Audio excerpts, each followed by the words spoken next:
Donc c'est important de venir adorer le Seigneur, pas seulement ici, mais à la maison, et d'avoir de la gratitude envers Dieu. Hein, de reconnaître tout ce qu'il fait pour nous. Et qu'on ne fasse pas comme dans la Bible, c'est dit lépreux, qui ont été guéris par le Seigneur, et un seul est revenu lui dire merci, et s'est prosterné devant lui. Tous les autres, ils ont oublié. Alors déjà, le fait qu'on ait de la gratitude, qu'on reconnaisse la main de Dieu dans notre vie, c'est quelque chose qui plaît au Seigneur. Amen. Et malheureusement, on oublie des choses que le Seigneur a faites, parce qu'il en fait tellement. Et on y pense parfois plus tard. Ah oui, le Seigneur, il agit à ce moment-là. Il m'a préservé d'un accident, il a fait cela.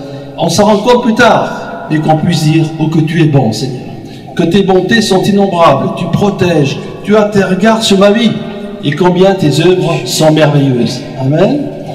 Alors nous avons donc l'occasion d'ouvrir la parole de Dieu, et surtout pourquoi on ouvre la parole de Dieu? D'abord c'est pour connaître le Seigneur. C'est en lisant les Écritures qu'on découvre qui est notre Dieu créateur formidable, qui est Jésus-Christ le Sauveur, et le Saint-Esprit, comment il peut agir dans notre vie. Si on ne le lit pas, si on n'entend pas, on ne pourra pas vraiment avancer dans la foi. Donc première étape, on s'instruit sur la parole de Dieu. La deuxième étape, c'est mettre la parole de Dieu en pratique. Jésus a dit, c'est ces choses, il faut les vivre. Les pharisiens, ils connaissaient bien qui était Jésus, mais ils le rejetaient. C'est quelque chose d'incroyable. Mais justement, lorsqu'on connaît la parole de Dieu, on veut la vivre. On dit maintenant, je veux vivre ce que tu dis, Seigneur. Alors on s'applique à mettre cette parole en pratique, et cela est agréable à Dieu. Maintenant, il y a une autre étape que je vais vous parler aujourd'hui, c'est l'expérience. Après la connaissance, la mise en pratique, l'expérience. Ça, c'est quelque chose qui nous aide beaucoup. Hein. Et c'est vrai qu'on va à l'école, on apprend peut-être un métier, et on va peut-être passer son CAP, son brevet ou son bac technique, mais si on ne met pas en pratique dans le domaine qu'on a appris, il ne se passera rien. Hein. Si on apprend la mécanique, mais on n'ouvre jamais le capot d'une voiture pour réparer un moteur, on ne saura jamais.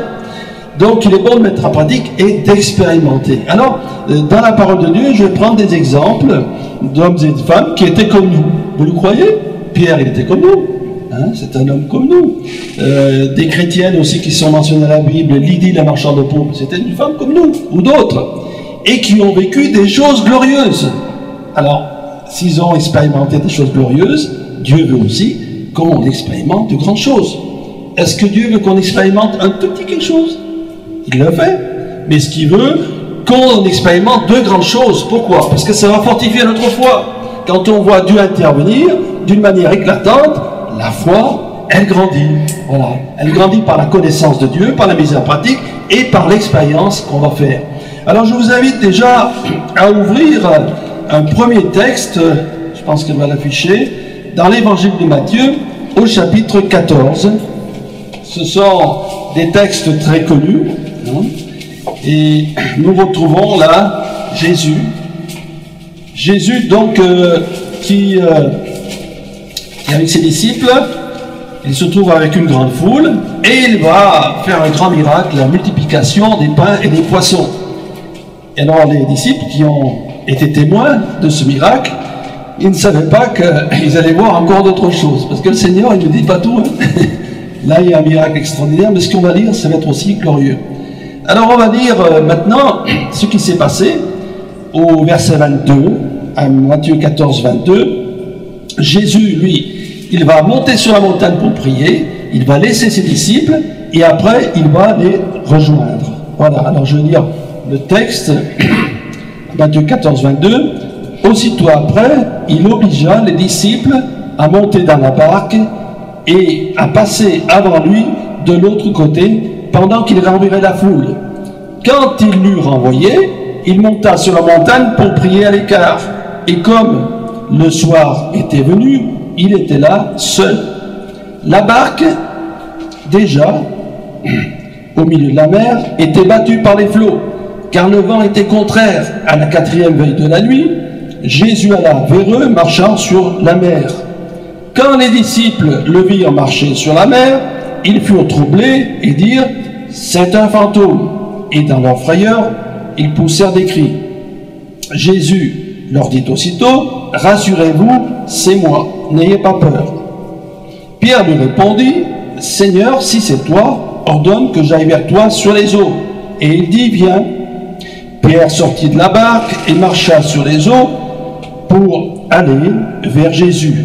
Mais voyant que le vent était fort, il eut peur. Et comme il commençait à enfoncer, il s'écria, « Seigneur, secours-moi. » Aussitôt Jésus étendit la main, le saisit et lui dit, « Homme de peu de foi, pourquoi as-tu douté ?» Ils montèrent dans la barque et le vent cessa. Ceux qui étaient dans la barque vinrent adorer Jésus et dire, « Tu es véritablement le Fils de Dieu. » Quel récit extraordinaire! J'ai parlé de ce miracle de la multiplication des pains, et les disciples, donc, selon l'ordre de Jésus, ils montent dans la barque, ils vont de l'autre côté, pendant que lui, il va monter sur la sur la montagne pour prier. Il s'est sûrement passé des heures et des heures, puisqu'il faisait nuit, et là, la tempête sur le lac. Il y en avait souvent, et bien que ce soit des hommes expérimentés, lorsque la barque elle se balance d'un côté ou de l'autre, c'est jamais bien agréable. Hein? Et même si on est des hommes courageux et tout, on peut avoir peur, c'est normal. Et en plus, il voit de loin quelque chose qui bouge sur l'eau. Ça a dû faire un drôle d'effet. Voilà les vagues, la tempête, et il voit quelque chose qui se rapproche. Ils ont dit, mais c'est un fantôme, parce qu'on peut se mettre à la place des disciples. Qu'est-ce qu'on peut imaginer quand on est dans une barque qui a la tempête et quelque chose qui s'approche? C'est un fantôme. Mais Jésus leur dit, rassurez-vous, c'est moi, n'ayez pas peur. Ça veut dire qu'ils avaient peur. Hein. Ils étaient vraiment dans une situation difficile. Et là, on va retrouver Pierre. Et si je donnais un petit titre à cette première partie du message, je dirais, Pierre a expérimenté la foi. Il va faire une expérience glorieuse. Et on peut imaginer un peu Pierre dans quelle situation il était. Il est dans la barque et il s'est sûrement souvenu de quand il était dans la barque avec Jésus et que Jésus lui a dit « Jetez le filet du côté droit ». Il avait toute la nuit, ils avaient essayé d'attraper un poisson, ils n'avaient pas attrapé un.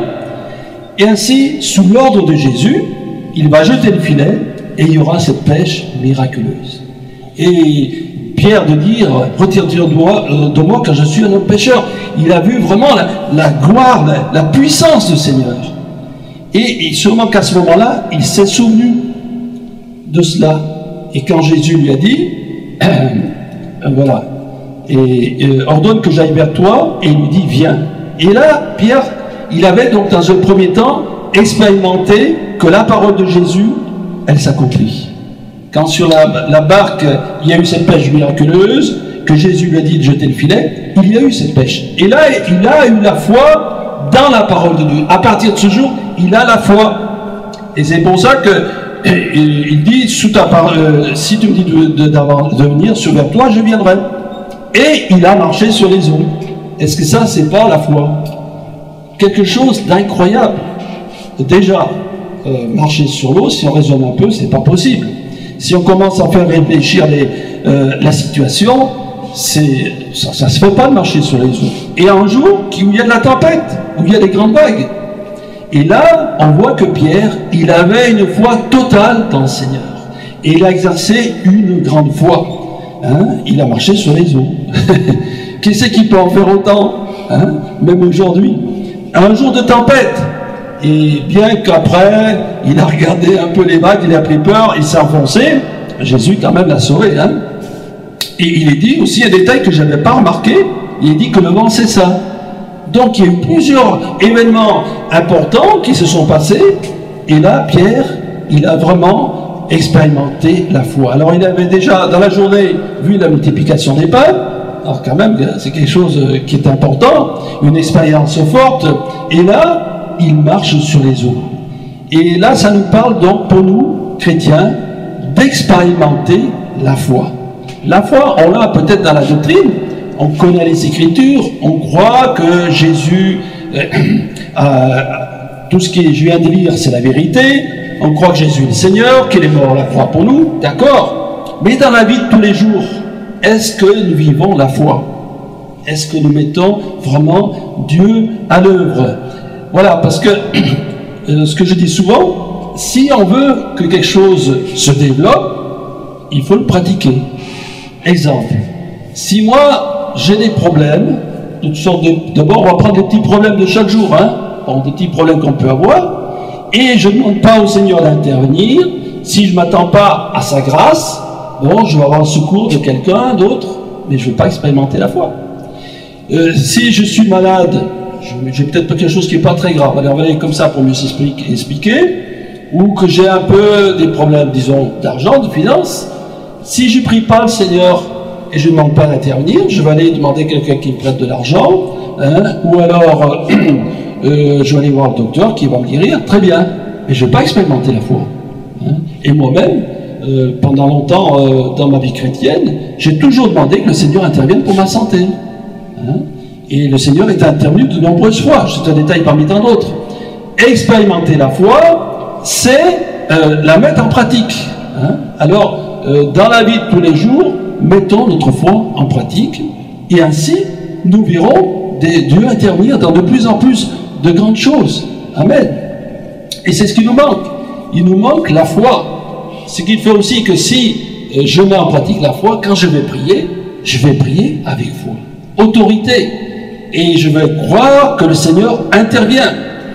Voilà ce qui est... La foi, c'est la conviction. La foi, c'est être affermi. Et plus je mets ma foi en pratique, plus je suis affermi. Et plus je suis affermi, plus je vais demander des choses plus importantes. Et surtout, je ne veux pas raisonner. Qu'est-ce qui empêche parfois que notre foi s'élope? C'est nos raisonnements. Par exemple, on va dire, je suis malade, j'ai telle chose. Bon, c'est une chose qui est grave, donc je ne veux pas m'en sortir. Non. Dieu, il s'occupe des choses difficiles et des choses faciles. Que j'ai quelque chose qui soit difficile ou facile, le Seigneur peut intervenir. Mais si j'ai l'habitude, dans les petites choses, de mettre ma parole, la foi en pratique, je vais la mettre dans les grandes choses. Alors, frères et sœurs, ça se nous montre de mettre notre foi en œuvre. Alléluia. Pierre, ici, il a fait vraiment ce qui preuve de foi et de confiance dans le Seigneur. Alors, la foi, dans le fait que le Seigneur est puissant, la foi qui peut faire des choses que nous ne pouvons ni penser ni imaginer, marcher sur les eaux, c'est pas rationnel. Bon, Pierre, c'est un homme comme nous, il voyait bien qu'il y avait une tempête, il voyait bien que c'était quelque chose d'impossible, mais il a compris qu'avec Jésus, tout est possible. Il a compris aussi avec cette multiplication des pains, parce que là aussi, ça venait d'arriver, multiplication des pains, c'est quand même quelque chose d'incroyable, peut-être 10 000 personnes ont été nourries. Alors il a dit, lorsque Jésus dit quelque chose, il le fait. Voilà. Et c'est cette confiance qu'il nous faut avoir dans le Seigneur et qu'il faut que nous puissions chaque jour la développer. Amen. Maintenant, nous allons voir un deuxième texte de la parole de Dieu avec une autre expérience. Il s'agit dans Actes chapitre 9, versets 36 à 43. J'appellerai l'expérience personnelle du miracle. Voilà, j'avais dit un titre. Voilà. Nous sommes là dans les Actes des Apôtres. Nous retrouvons une brave chrétienne qui s'appelait Dorcas ou Tabitha, c'est qui veut dire gazelle, et qui lui arrivait justement quelque chose, la mort, elle est morte. Mais le Seigneur va faire quelque chose. Alors, c'est d'Actes chapitre 9, versets 36 à 43. Il y avait à Jopé, parmi les disciples, une femme nommée Tabitha, ce qui signifie Dorcas. Elle faisait beaucoup de bonnes œuvres et d'aumônes. Elle tomba malade en ce temps-là et mourut. Après l'avoir lavée, on la déposa dans une chambre haute. Comme Lyde est près de Jopé, les disciples, ayant appris que Pierre s'y trouvait, envoyèrent 2 hommes vers lui pour le prier de venir chez eux sans tarder. Pierre se leva et partit avec ces hommes. Lorsqu'il fut arrivé, on le conduisit dans la chambre haute. toutes les veuves l'entourèrent en pleurant et lui montrèrent les tuniques et les vêtements que faisait Dorcas pendant qu'elle était avec elle. Pierre fit sortir tout le monde, se mit à genoux et pria. Puis, se tournant vers le corps, il dit « Tabitha, lève-toi » Elle ouvrit les yeux, ayant vu Pierre, elle s'assit. Il lui donna la main, il la fit lever. Il appela ensuite les saints et les veuves, et la leur présenta vivante. Cela fut connu de tout Jopé, et beaucoup crurent au Seigneur. Et beaucoup crurent au Seigneur. Formidable! Voilà, une évangélisation réussie. Hein? Nous, on fait beaucoup d'efforts, et on doit les faire. Évangélisons, annonçons la parole de Dieu, c'est une bonne chose sur l'histoire biblique. Hier, j'étais à Charvieux, hein, avec des frères, on a bien évangélisé. Voilà, c'est une bonne chose. Et puis, des fois, c'est Dieu lui-même. Alors, Dieu, quand lui qui évangélise, c'est 100% de réussite. Alléluia. Donc, nous retrouvons ici, à Jopé, cette femme Dorcas. Alors, elle était malade. Ils ont dû prier pour elle, sûrement, comme on fait. Et puis, malgré les prières, elle est morte. Et là, Pierre est appelé.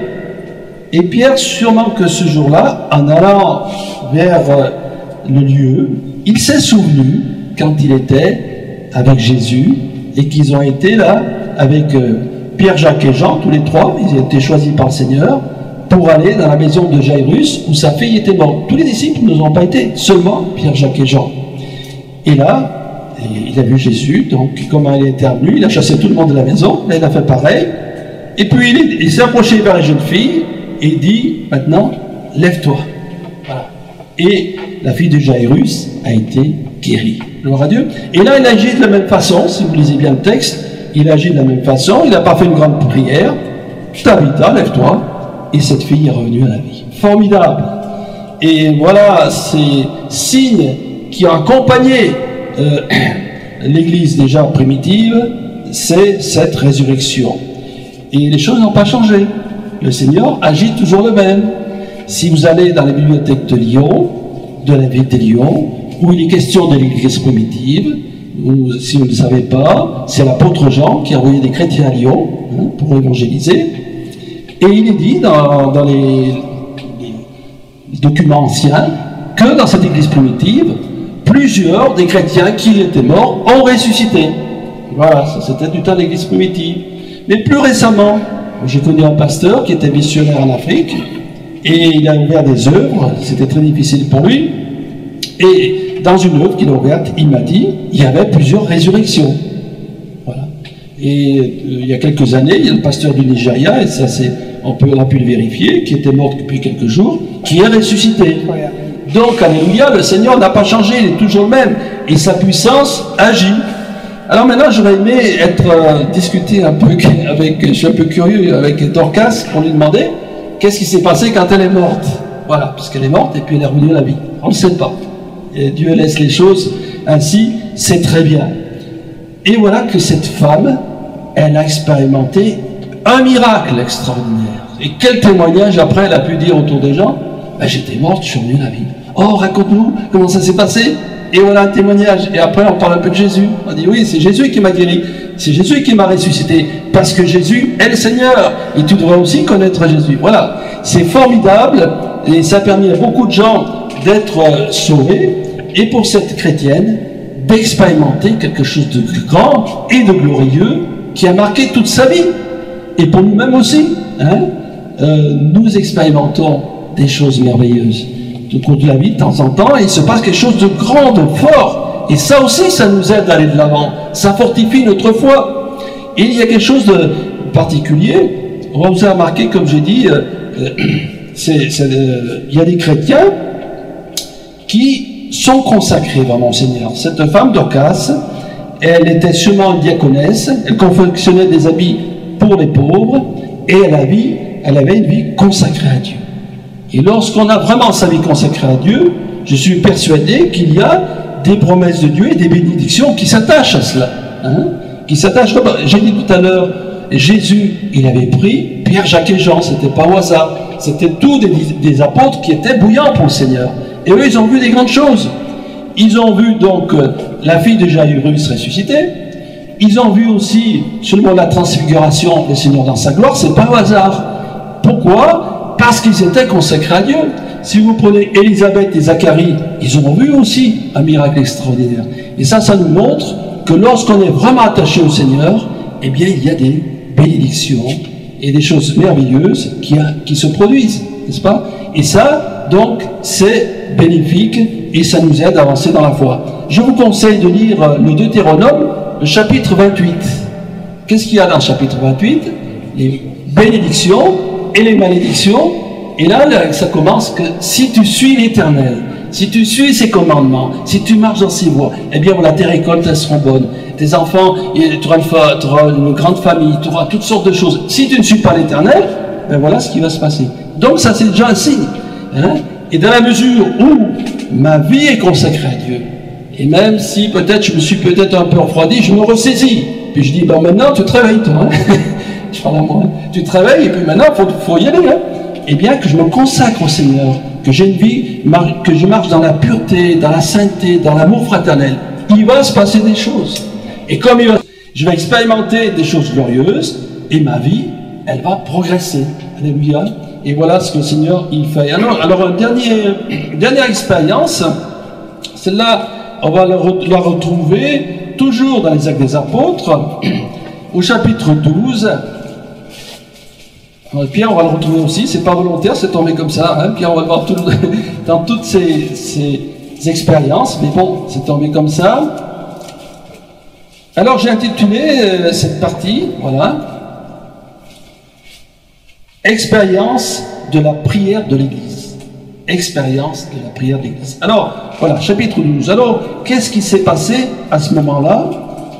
Donc, au chapitre 12, on peut lire que Hérode a fait tuer Jacques, le frère de Jean. Et l'Église était dans la crainte, puisqu'ils ont déjà fait tuer Jacques, et il fait emprisonner Pierre. Et là, ils ont peur pour Pierre, il aurait pu être exécuté. Alors, qu'est-ce qui va se passer? Lisons donc Actes chapitre 12, du verset 5 à 10. Pierre, donc, était gardé dans la prison, et l'Église ne cessait d'adresser pour lui des prières à Dieu. La nuit qui précédait le jour où Hérode allait le faire comparaître, Pierre, lié de 2 chaînes, dormait entre 2 soldats, et des sentinelles devant la porte gardaient la prison. Et voici un ange du Seigneur survint, et une lumière brilla dans la prison. L'ange réveilla Pierre en le frappant au côté et en disant « Lève-toi promptement !» Les chaînes tombèrent de ses mains, et l'ange dit « Mets ta ceinture et tes sandales. » Et il fit ainsi. L'ange lui dit encore « Enveloppe-toi de ton manteau et suis-moi. » Pierre sortit et le suivit, ne sachant pas ce qui se faisait par l'ange était réel, et s'imaginant avoir une vision. Lorsqu'ils eurent passé la première garde, puis la seconde, ils arrivèrent à la porte de fer qui mène à la ville, et qui s'ouvrit d'elle-même devant eux. Ils sortirent et s'avancèrent dans une rue. Aussitôt l'ange quitta Pierre. Et je lirai juste, donc j'expliquerai après la suite. Donc ensuite Pierre, il va aller au lieu de prière où ils avaient intercédé pour lui, et il va donc leur dire, voilà, je suis libre. Formidable. Et ça, c'est grâce à la prière de l'Église. Et là, donc, on voit vraiment, là aussi, une expérience, une intervention de Dieu particulière. J'ai parlé des miracles, tout ça, mais parfois, là aussi, c'est un miracle. Hein. Ils sont de prison. Voilà, ils sont de prison, les fers ont tombé, un ange a ouvert les portes, les gardes, ils n'ont rien vu. Voilà, c'est Dieu. Voilà, Dieu, il fait des choses qui nous dépassent. Dans n'importe quelle situation, je précise bien, parce qu'on pourra s'attacher à certains miracles, mais là, c'est une situation particulière, et Dieu fait des grandes choses dans des situations particulières. Donc l'Église, elle prie, et je m'imagine qu'ils ont dû prier avec la foi, hein. Ils ont dû se mettre à prier, ils ont su jeûner, surtout que Jacques a été décapité il y a quelques heures, peut-être, quelques jours, et là c'est Pierre maintenant qui est en prison. Alors ils ont dû crier au Seigneur, ils ont dû intercéder avec force et puissance, et leur prière a été exaucée. d'une manière complètement inattendue. Le Seigneur fait des choses qui nous surprennent. Là, il a envoyé un ange, les portes sont ouvertes, je crois qu'il y avait plein de soldats qui surveillaient, ils devaient dormir, ou Dieu les a endormis. Ils sont passés comme ça, les portes se sont ouvertes. Formidable, formidable l'intervention de Dieu. Et là, ça nous parle, c'est là que je vais insister, donc, d'expérimenter la prière de l'Église. Nous tous, beaucoup d'entre nous, avons expérimenté moi-même la prière de l'Église. Elle est efficace. Et la prière de l'Église a beaucoup d'importance.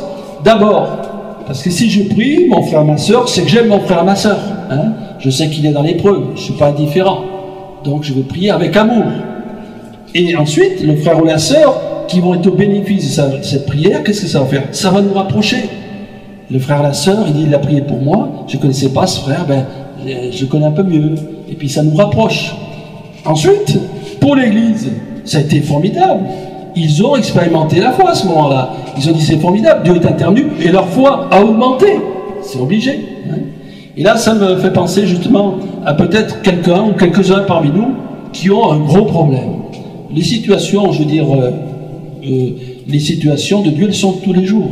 On peut avoir des problèmes à cause d'un enfant, on peut avoir des problèmes à cause peut-être d'un voisin, ou des menaces, ou un tas de choses. Il y a beaucoup de gens qui ont des menaces, hein, des menaces parfois, des choses qui font peur, et on n'ose pas parfois en parler. C'est pas nécessaire de tout raconter à tout le monde, je vous dis. Hein. Mais quand la chose est tenace, si vous avez un problème qui vous focalise, et de ce fait, qui va vous crisper, qui va enlever peut-être de votre cœur la paix du Seigneur, ça c'est important. Si vous avez plus la paix du Seigneur, il faut faire quelque chose. Il ne faut pas accepter cette situation. Hein. Si la situation est trop difficile, vous allez voir soit le pasteur, soit des anciens, ou des personnes de confiance, vous leur expliquez le problème. Et ensuite, l'Église va prier pour vous. Peut-être dans l'Église, on ne dira pas votre problème, mais on priera pour vous. Et ainsi, eh bien, vous allez expérimenter la prière de l'Église. Et ça, c'est quelque chose qui va fortifier la foi. Et qui va rassembler tous les frères et sœurs qui prient pour un frère, pour une sœur, eh bien, ils se rassemblent dans la prière, ils s'unissent. Alors la chose de bonne, c'est que ça unit les frères et sœurs. Ensuite, ça permet de se connaître davantage. Oh, je ne savais pas que tel frère, telle sœur, il avait ce problème, ces difficultés. Donc il y a vraiment l'amour fraternel qui se déverse. Alors, ça c'est une chose importante. Donc, les 3 points que nous avons vus, donc expérimenter la foi, hein, comme a fait l'apôtre Pierre qui a marché sur les eaux, être au bénéfice hein, d'un miracle du Seigneur, de quelque chose d'une intervention de Dieu comme Dorcas, et aussi eh bien, réaliser que la prière de l'Église est efficace et qu'on peut l'expérimenter. Amen. Prions le Seigneur. Seigneur, merci pour toutes choses, parce que tu veux fortifier notre foi. Tu désires vraiment que nous vivons des choses grandes et glorieuses, parce que toi, Seigneur, tu n'as pas changé. Nous avons lu dans ta parole des interventions puissantes que tu as faites, Seigneur, et nous croyons qu'encore aujourd'hui, parce que tu aimes ton peuple, parce que tu as donné ta vie pour nous à la croix du Calvaire, et que tu nous aimes vraiment d'un grand amour, tu désires que nous expérimentions la foi chaque jour davantage. Alors Seigneur, donne-nous, Seigneur, par ta grâce, d'expérimenter, Seigneur, ton amour, ta puissance, ton intervention. Tu peux nous arracher d'un danger, tu peux nous protéger, Seigneur. Tu peux nous conduire là, dans une direction, peut-être pendant des mois et des années, nous cherchons une direction pour un point particulier. Et toi, tu vas nous montrer clairement, oh que tu es bon, Seigneur.